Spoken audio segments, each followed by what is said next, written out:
Welcome to the Busy Pastor Podcast. My name is Greg Gibson. As always, I'm joined by my co-host, Trent Stewart, the lead pastor at Foothills Church. This is episode 12, and today we are talking about being busy, becoming emotionally healthy.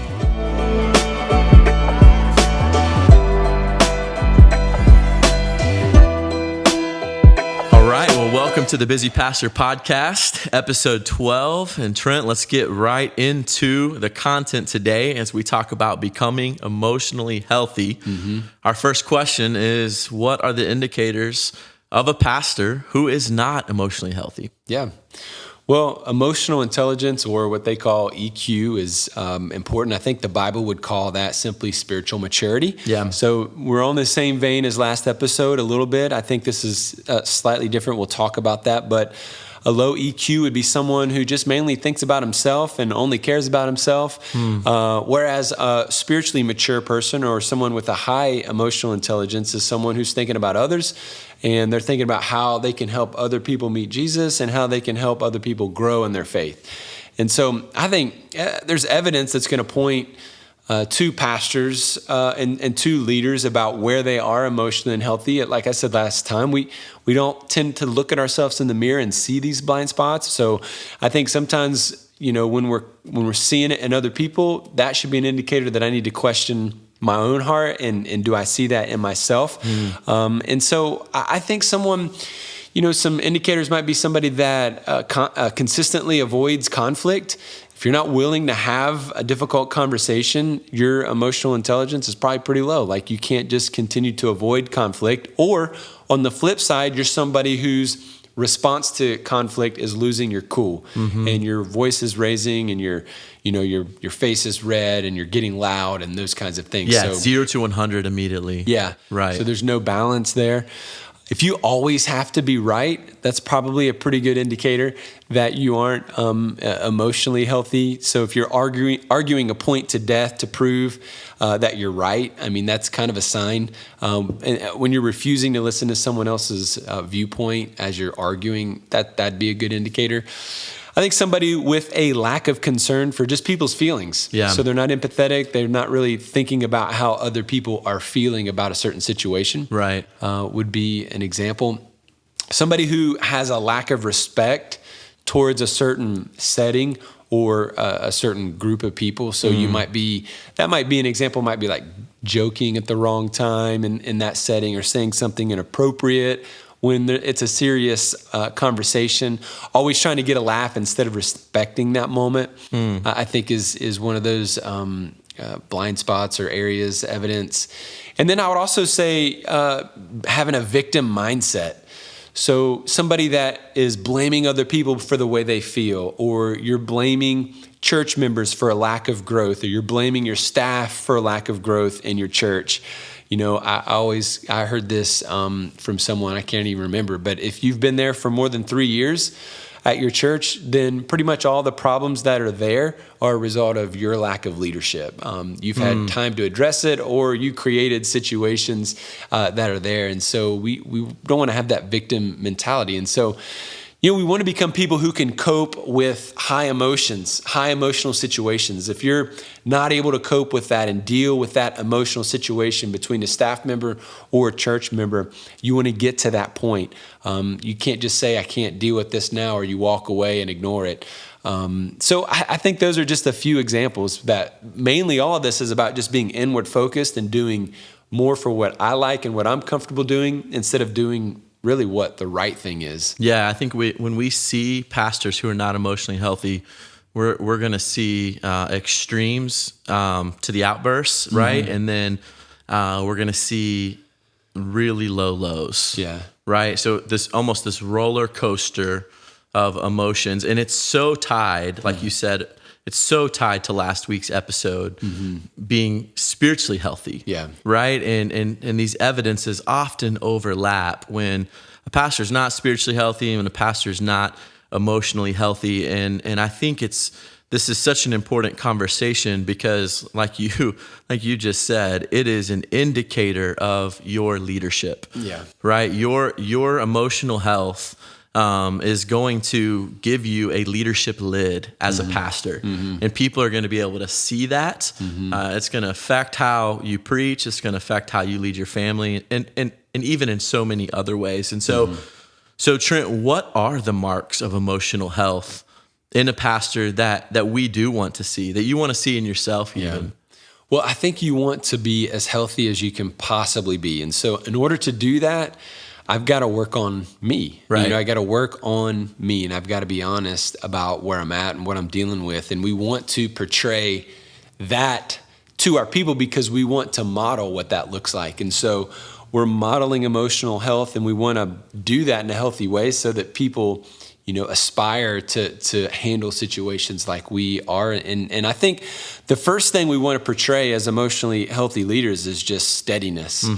This has been one of those years where it has been extremely emotional, up and down with COVID and racial tensions and lots of opportunities to react. Lots of reactive situations. And so we need steadiness as leaders, and we want that emotional steadiness to be evident and seen. And so it's important, I think, for pastors to carry that and to, be able to carry not only their own burdens, but they also have to be able to carry the responsibility of what other people are going through. Because you know what your staff members are dealing with and what some church members are dealing with. You've got your own stuff. Your kids have their own stuff. There's a burden to carry there.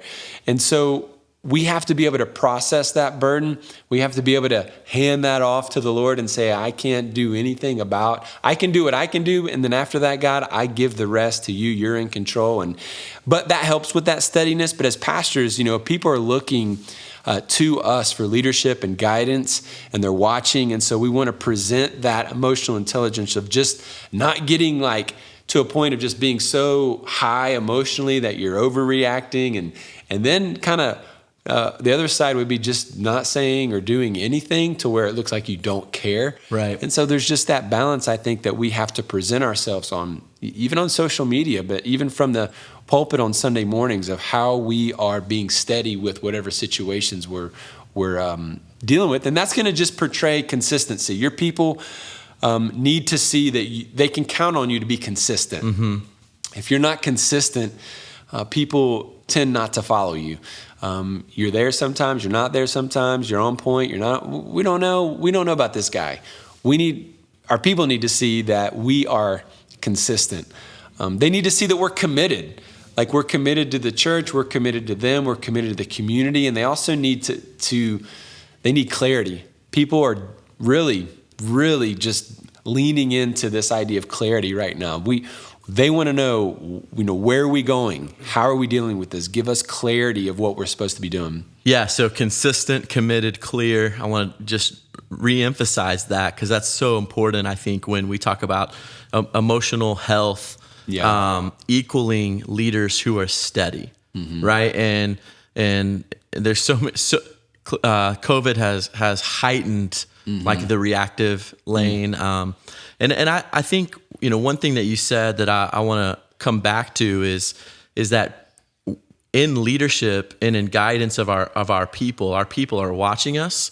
So when we are emotionally healthy, we have an opportunity to be invited right into people's lives. So in their joy, in their pain.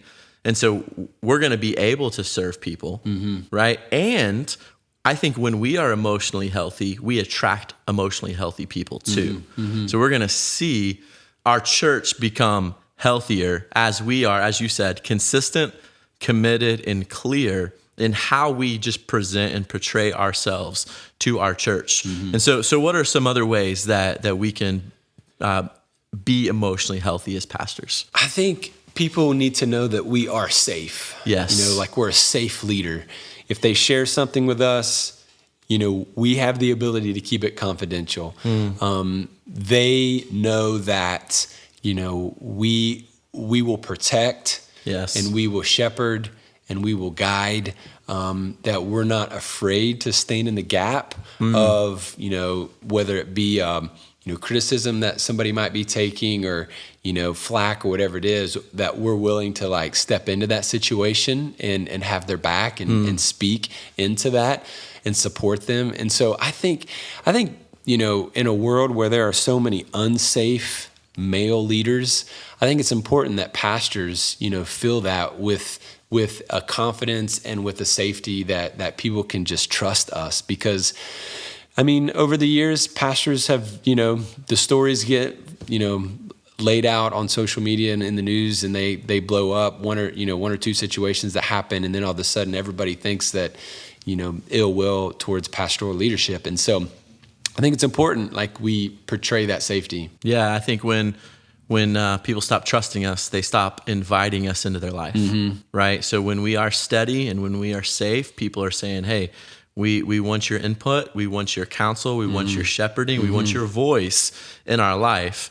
But when that trust isn't there, the opposite is also true. People stop allowing us to have a voice in their life. And really that's the baseline for pastoral ministry, is that we want people to invite us, whether it's through our whatever APEST model lane that we're leading in, right? We in our design-based job description that we've talked about in previous episodes, this is the work of ministry that we are doing, right? In equipping saints for the work, right? And when we're healthy and steady and safe, the ministry is going to continue to grow and also be healthy.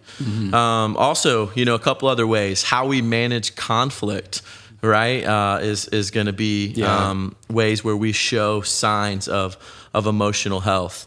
How we are confident as a decision maker, in how we portray decision making, right, as a leader. You're not going to have all the answers. That's right. You won't have every perfect answer, but people want to see that you will step into whatever that conflict, whatever that decision is, and you'll step into it with confidence, thinking and knowing, I can't make everybody happy. I'm not going to be able to make everybody happy, but this is where I feel like God is calling me and what I feel like the right decision is with my counsel around me, and I'm going to be confident in this. And it may not be perfect, that's right, but I feel good about it, and I'm gonna lean into that. And I want to be confident with the decisions that I make. If I'm constantly kind of wishy-washy and second-guessing myself on all of these things, then people tend not to follow that kind of leader. Yeah, absolutely. So just to recap, because this is incredibly important. When we're talking about emotional health, this is really the lid to your leadership in so many ways. So emotionally healthy leaders are steady. Emotionally healthy leaders are safe. Emotionally healthy leaders know how to manage conflict. They can bring people together in a peaceful way. And emotionally healthy leaders are confident decision makers. It's not the roller coaster of, did I make this decision? Was it a bad decision? Just stop second guessing yourself. Get out of your head.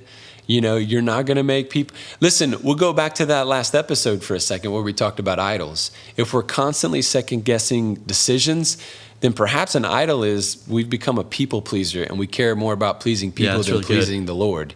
And if that's the case, then that's going to be a huge lid to your leadership, and you got to smash that idol.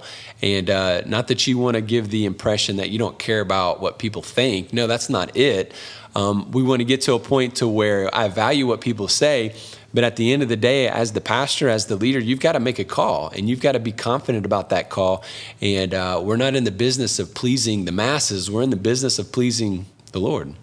Absolutely. And in that, in decision making, there are going to be people who, right, don't love the decision that you made, or if you're trying to create change in your church, or maybe you're, now saying yes to the things that you've been saying not yet to, there's going to be opportunities for conflict, and how you handle conflict and how you step into conflict in so many ways is going to show your level of emotional health. And so let's pivot just for a second, because I think it's important as pastors, this podcast being for pastors. Let's talk about the family just for a moment, and talk about our spouses and why it's important for both our wives and our family to be emotionally healthy. Yeah, that's huge. I mean, in so many ways, if I'm not emotionally healthy, then my family won't be emotionally healthy, and I want them to grow spiritually. And so we want to lean into, opportunities and ways to help in that. And so in 1 Timothy 3, we see Paul gives some prescriptive characteristics to pastors, right? And one of them is to manage your household well. Now, this is an interesting phrase, right? Because a lot of people take that to mean things that I don't think Paul intended it to make. I mean, the implication for the church and for ministry is so important, but if we can't manage our households well, then how can we manage God's household and God's family, right? That's huge. And at the same time, what does it really mean to manage your household well? Because a lot of times people think this means that your family has to be perfect. Right. Or that you have to perfectly manage your home. And so you have to have kids that are perfect. And when they step out, then what's going on here? Maybe this guy isn't managing his household well. And so pastors have to realize that dealing with issues as they arise is really what managing your household really looks like. I think people read that text and think, the pastor's kid morally fails in some way, then he needs to step down.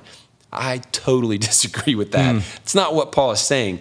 If I've got a child who morally fails and the pastor isn't doing anything, he doesn't care, he's disengaged, then I would say he may not be managing well in that. But if he is managing, if he's trying, if he's leading, if he's pressing into that, then listen, you have to realize your kids are not going to be perfect.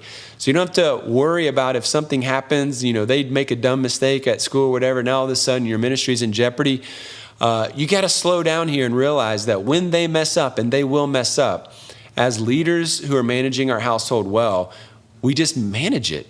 And really the whole concept of being a manager means that you manage problems when they arise. And I think for a PK like me, growing up in the church, my dad's a pastor, there are a lot of things that you can do that add pressure onto your kids that add to this. If you're expecting perfection out of them and you're saying things like, if you mess up, I'm going to lose my job, or, you can't do this because I'm the pastor of this church, I think you're putting undue pressure on them, and you might be even putting resentment in their heart. I was thankful that my dad never did that. I was also really thankful that my dad, he never brought frustration home from the office or from the church into the living room or around the dinner table. I didn't hear him talk negatively about any members in the church or anybody at all in between he and my mom. They never badmouth, they never criticize, and I'm thankful for that because I love God's church today. Had I grown up with this, with that in the house, I probably would have looked at it differently. But, they couldn't prevent the glass house. I mean, the glass house, mentality of people are looking at your family differently as a pastor is a real thing.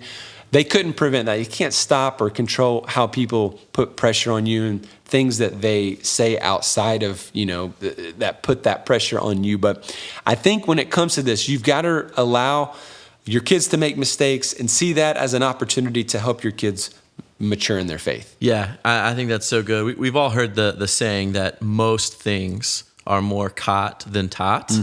And so if we're going back to 1 Timothy 3 just for a moment, and we're managing our households well, and we're proving that we can manage the little flock that God's given us before we're stepping in and giving ourselves in so many ways as sacrificial leaders to God's church, God's flock. It's so important to begin there. And I think, as we talked about, really one of our first questions in this episode, just the marks of emotional health in a pastor, we want to see those things played out in the home too. Yeah. So we're modeling, right? So if these things are caught from our wife and caught from our children, we're leading in such a way, we're making disciples in such a way, even in our home, where our emotional baseline in our home is also steady, right? And it's also safe. And we're modeling to our spouse and our children what it means to handle conflict and how we do conflict in our home, how we make decisions in our home, how we spend money. These are all indicators of emotional health. If we and granted, there are things that are outside of our control, like you said. Like we want to have environments and homes of grace right? But if we are going to step into this first flock, right, this first little church, we can call it, and model emotional health, we're going to see that catch, right? And we're going to see our spouse and children over time, by God's grace, also become emotionally healthy too, because this is the first place it is entrusted to us in the confines of our home. And so how, Trent, do we become emotionally healthy as pastors? So we've talked a lot about just the baselines of emotional health, what we see in emotionally healthy pastors, but how can we grow in this way? Because I think we can. I think we can, and I think we have to, and I think we need to be diligent about it. And so I want to encourage everybody listening to make this a priority for this season of your life, is grow. And one of the resources I would encourage you to read is a book called Emotional Intelligence 2.0 by Travis Bradberry. This is a good start. There's an assessment in there, because I think assessing ourselves is one of those important things. Self-assessment, friends assessing us, wife assessing us, having these conversations about where do you see me, at my worst, and when do I lose my temper, and when do I lose my my emotion, control of my emotions. Those kinds of things are helpful conversations. Learn about yourself. Be humble about that. And then I would say study 1 Corinthians 13. This is the love section. Everybody's familiar with this, but love is patient, love is kind, it's long-suffering. In this passage, you're going to see qualities of emotional intelligence. I mean, this is what it means to love Jesus. This is what it means to be a Christian, somebody that is going to be patient and kind and long-suffering. These are qualities that give evidence to spiritual maturity and emotional intelligence. And so your growth is measured best by how you relate to others. And so when Christ is calling us to love our neighbor as ourselves, then are we loving our neighbor? Our neighbor being our wife, our neighbor being our kids, our staff members in our church. That's really good. And all of the love one another passages from Jesus, this is what we study to I think, grow. These are the things that, if we love Jesus, then we're going to grow in our love and our understanding of what that means as we relate to other people. Yeah, and I think if we are not emotionally healthy, right, then we should probably take a season of rest before things get worse in our life and our family and even our churches. And we mentioned this last episode when we talked about becoming spiritually healthy. It's so important to be emotionally healthy, right, as leaders and as pastors, that if we find ourselves in a season where we are not, it could be damaging. Yeah. And there could be catastrophic things that begin to unfold because really of our lack of leadership of ourself. And really, this is a leading self conversation all around the spiritual growth stuff, all around the emotional health stuff. Well, that reminds me of a story. So a couple of years ago, just kind of going through some personal things, family life, mom passed away, sister passed away. I got to a point to where I was emotionally just like zapped. And I was feeling the weight of a brand new building that we were building and preaching every Sunday and all the other stuff that was happening in church life, just like everybody listening, right? And I got to this point to where I was like, man, I just felt drained and I felt like I couldn't really give anything. And so I had a wise friend tell me, you need to sit down with your elders and you need to tell them exactly what you just told me. And so I did. And I went to them and I said, guys, I just want you to know that I am zapped right now. I'm zapped. And they said, don't come to work. Take a week off. Don't do anything. Do whatever you need to do in order to gather yourself. And I just unplugged and I took that time to read. I took what I talked about in the last episode, the things that connect me to the Lord, grow my love for Him. I read books. I listened to sermons. I listened to godly preaching, and it was a game changer. And I would say, if you are honest with your staff, you're honest with your whether it's an elder board or whatever it is, and I think you definitely want to measure what you say. But I think at the end of the day, if you're at a point of just breakdown, you just need to say, I need time. I'm struggling. I need time. Here's why. I'm good. I know I'm going to be fine, but I see this in myself. I'm self-aware, and I know that I am just kind of empty right now. Your people will rise up and call you blessed. Pastors listening, there is a ton of wisdom in just that personal story. And again, that's the purpose of this podcast. We love you. We are for you. We are spending time putting this content together because we want to see pastors in it for the long haul. We want you to be spiritually healthy. We want you to be emotionally healthy, leading yourself well, so that God continues to do incredible things through your ministry for his glory and the fame of Jesus, as long as he allows us to do this incredible thing called ministry.